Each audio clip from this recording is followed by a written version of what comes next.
Before the Flood, The Fall of Atlantis, by Matson. Chapter 9, Throne of Stone and Sand. The final week of mandated healing before the decisive throne challenge hung over the surviving trio like a heavy shroud woven from grief, physical exhaustion, mounting spiritual doubt, and the slow, insidious creep of corruption that seemed to seep into their very bones.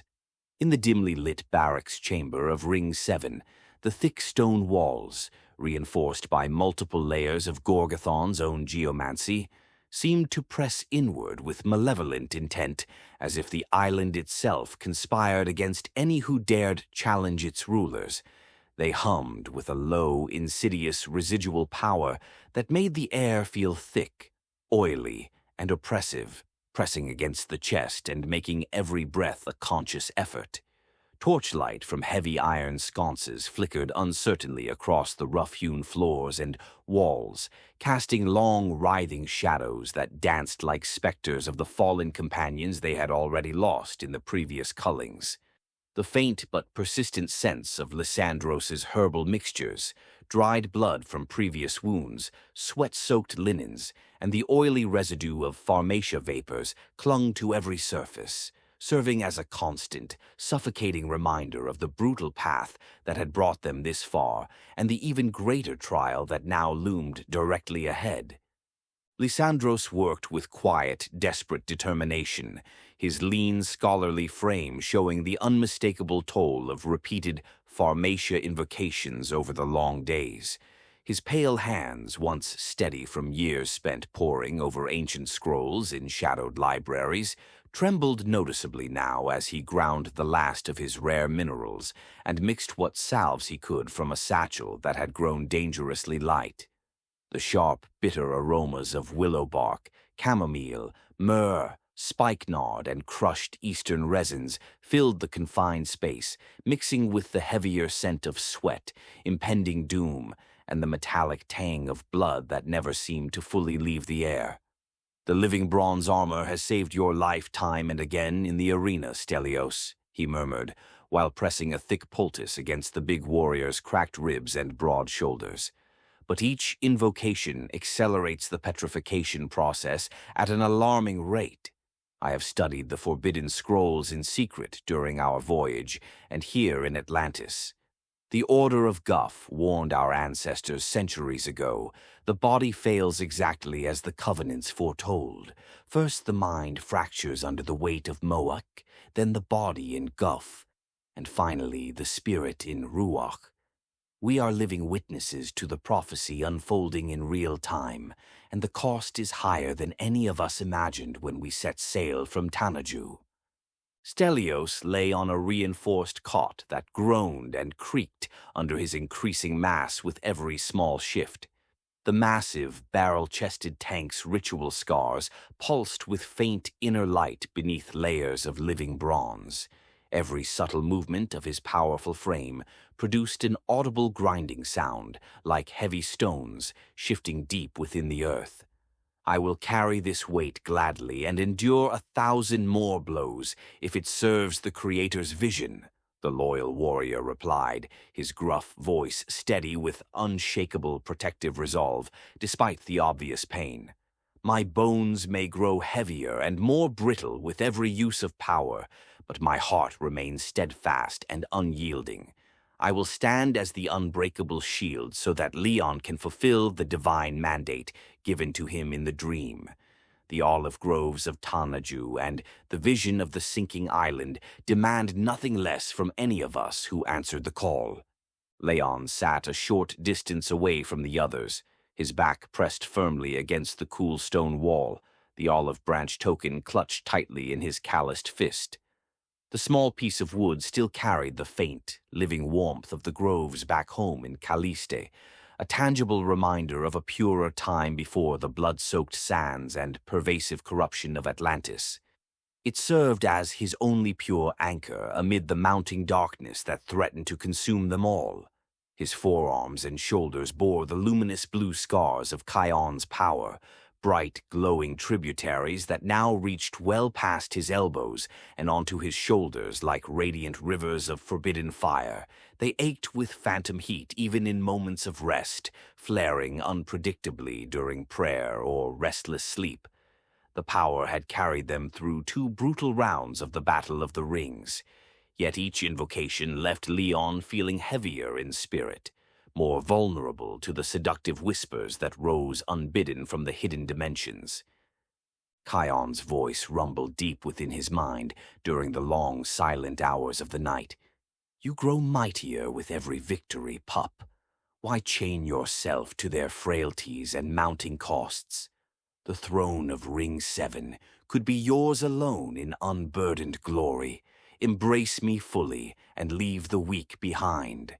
Leon squeezed the olive branch token until the wood bit deeply into his palm, drawing a thin line of blood. Its pure, living warmth pushed back against the temptation, grounding him once more in the vivid dream from the Creator. The 10 concentric rings cracking apart, the Mediterranean surging in cataclysmic judgment, the clear mandate to defeat Poseidon and cast the entire sinful city into the depths. Grief for their fallen brothers Pyrrhon and Boreas lingered like thick smoke that refused to dissipate no matter how much time passed. Pyrrhon's wild laughter and reckless fiery courage, Boreas's calm gray eyes and precise mastery of the winds that had once carried their ship safely across the Great Green. These memories surfaced unbidden during the long healing hours, sharpening the pain of loss into something almost physical. Yet hope refused to die completely in the heart of darkness. On the 3rd night of the healing week, a veiled figure from the faithful remnant had slipped another note beneath their chamber door. The simple parchment read, "2 rounds survived. The king awaits in the 3rd culling. The vision holds true. One final test before the throne. Obedience cuts sharper than any blade forged by the Watchers. The remnant prays without ceasing for the Winged One and his companions. You are not alone in this darkness." The veiled ally's eyes had met Leon's briefly in the torchlit corridor before vanishing like a ghost, another small but vital spark of the line of Seth, enduring in the heart of 10 rings built upon depravity, rebellion, and false godhood. Outside the barracks walls, Atlantis revealed its true horrifying nature, more brazenly with each passing day. Distant screams rose from sacrificial altars in neighboring rings, where biomancy and necromancy rituals drained the life force of chained innocents to heal or empower the corrupt kings. Pharmacia academies released clouds of mind-altering vapors that drifted on the night breezes, inducing hallucinations, false loyalties, and spiritual hunger among the teeming crowds. In the opulent luxury boxes high above Ring 7's colossal arena, the 6 Egyptian Nephilim giants lounged like living blasphemies against the Creator. Amun-Ra's crystal growths sparked with stolen lightning. Sobek's massive crocodile jaws clacked wetly as he feasted on platters of forbidden meat and warm human blood. Their thunderous laughter rolled across the island like profane thunder, mocking Poseidon, the runt, and his desperate tournament of self-devouring flesh. "Watch how the body fails beautifully," Sobek had roared one evening, voice carried on unnatural winds. "Even the blue flame dog of Tanaju will learn the lesson before we sail home to the Black Land." The morning of the throne challenge finally dawned beneath a sky the color of old, congealed blood. 40,000 spectators now crammed the tiered limestone seats of Ring 7's massive arena, drawn by rumors of the Tanaju warrior who commanded blue flame and wings of fire. Banners of crimson for demanded lifeblood and stark black for encroaching spiritual night whipped violently in the hot, dry winds, funneled down from the ring's outer marble fortifications. Vendors threaded through the frenzied crowds with hoarse voices, hawking roasted meats dripping with fat, watered wine in clay cups, and cheap amulets inscribed with futile invocations to minor watchers. The sand of the vast arena, freshly raked by trembling slaves overnight, still bore dark, stubborn stains from previous massacres, as if the very ground itself had developed an insatiable thirst for mortal blood. King Gorgathon sat upon his monstrous throne of fused earth and wind-sculpted marble at the far end of the arena, a colossal monument to corruption and the failure of the body.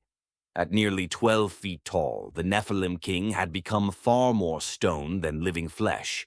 Thick plates of living rock covered his torso, arms, and legs. Joints creaked and ground audibly with even the slightest movement. Deep cracks spider-webbed across his gray, hardening hide. His deep-set eyes burned with ancient sadistic intelligence as he rose slowly to face the three challengers, winds swirling unnaturally around his petrifying form and the sand at his feet shifting and rippling as though alive with his power. The priest in flowing blood-red robes ascended the central dais. Hidden Mancy workings amplified his voice into booming judgment that echoed across every tier. Today, the survivors of Tanaju challenge King Gorgathon for the throne of Ring 7. Let the gifts of the three orders clash in final judgment. Let the body prove its inevitable failure once more for the glory of the Watchers and the eternal hunger of Rav. The great conch horn, polished and massive as a grown man's torso, sounded its deep, mournful blast, the signal for the final battle for the throne. Leon, Stelios, and Lysandros advanced across the blood-stained sand in tight, disciplined formation. Stelios invoked his unnamed Guff Watcher immediately. Living bronze armor surged over his massive frame, though fresh cracks appeared almost instantly under the tremendous strain. He planted his broad shield firmly and raised his iron-studded club, becoming the unbreakable front line.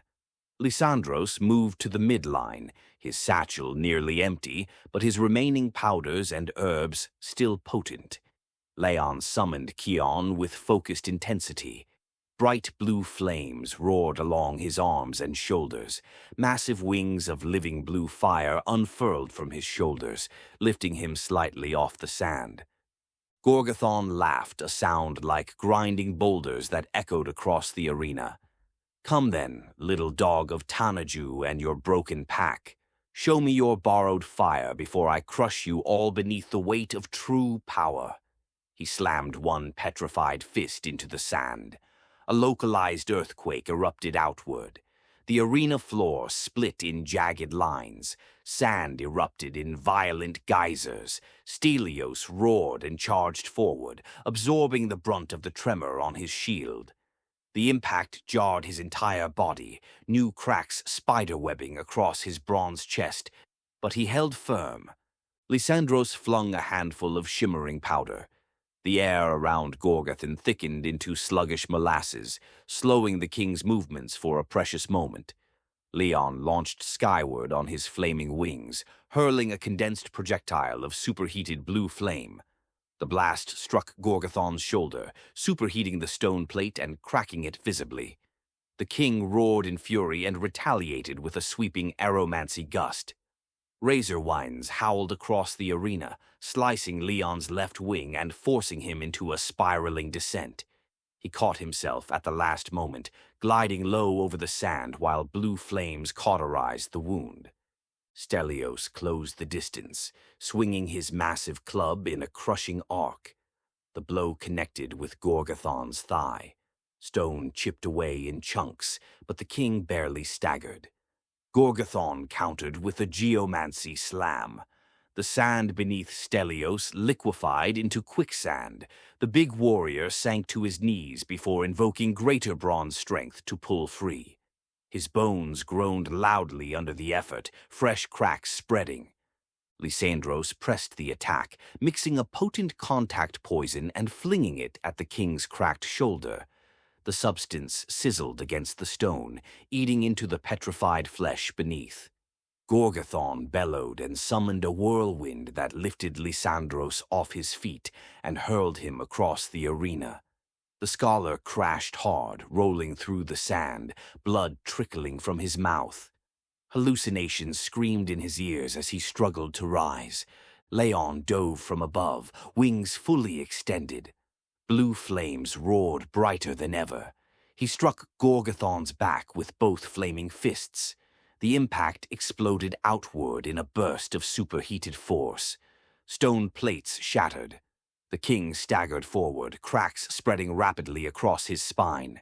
"You dare challenge a true son of Poseidon," Gorgathon roared. He invoked full power. The entire arena floor heaved. Massive pillars of rock erupted upward, forcing Leon to weave desperately between them. One pillar clipped his wing, sending him tumbling. The battle raged across the blood-soaked sand for what felt like an eternity.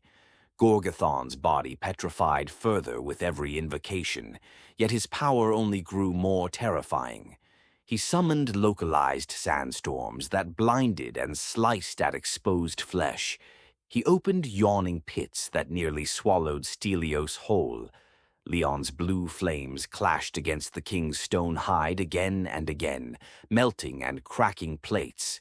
But the Nephilim's endurance seemed almost endless. Stelios absorbed blow after devastating blow, his bronze armor cracking, his bones grinding to the point of breaking. Lysandros' mind teetered on the edge of complete collapse, yet he continued to disrupt and poison with desperate precision, creating phantom duplicates and thickening air at critical moments. Finally, Leon saw the opening he had been waiting for. Gorgathon raised both arms to summon a cataclysmic earthquake that threatened to swallow the entire arena. Leon soared high, wings beating powerfully, and channeled everything he had into one massive projectile. The blue flame lance struck the king's chest dead center. Stone exploded outward in a shower of shards. Gorgathon staggered, roaring in agony. Stelios charged in with a final, thunderous club strike to the cracked knee. The joint shattered with a sound like breaking bedrock. The king fell to one knee. Lysandros, bloodied and barely conscious, flung his last remaining poison directly into the gaping wound. Gorgathon convulsed violently. Leon dove one final time, wings blazing like twin suns, and drove a flaming fist straight into the king's throat. Blue fire erupted inside the petrified form.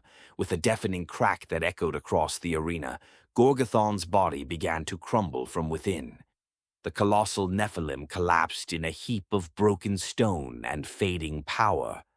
Silence fell across the arena for a single heartbeat. Then the crowd erupted in absolute pandemonium. Leon, king of Ring 7, the winged dog triumphs over the petrifying giant. But the priest's voice cut through the cheers like a blade, cold and final. By the ancient law of the rings, when multiple survivors remain after slaying the reigning king, they must fight to the death until only one claims the throne. There can be only one ruler. The Watchers demand it.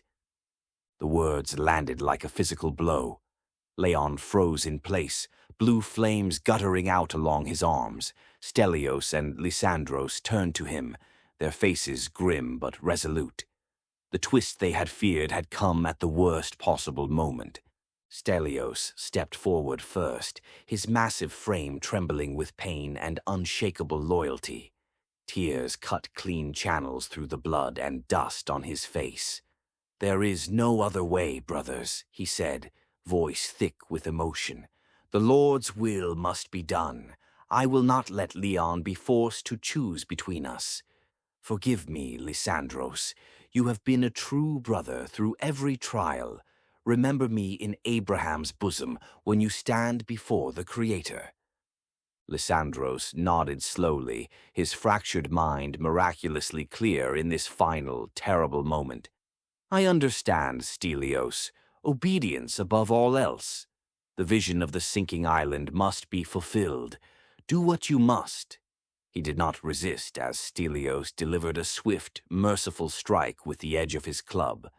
The scholar fell without a sound, his body crumpling onto the blood-soaked sand.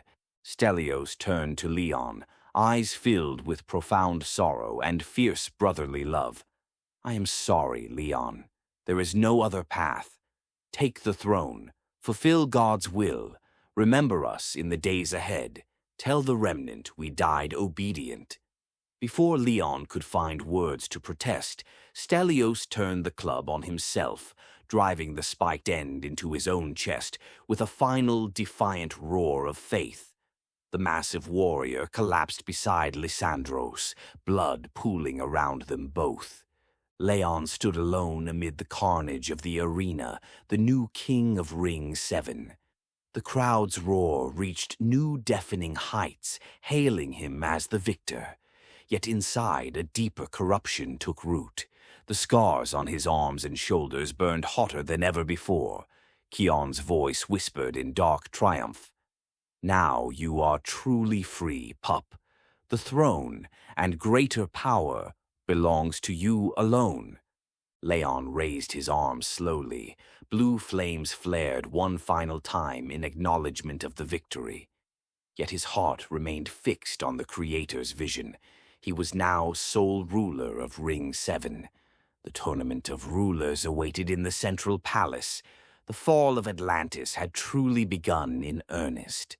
All flesh is grass. The grass withers, but the word of the Creator endures forever. This has been an unabridged audio production of Before the Flood, The Fall of Atlantis, Chapter 9, Throne of Stone and Sand, by Matson.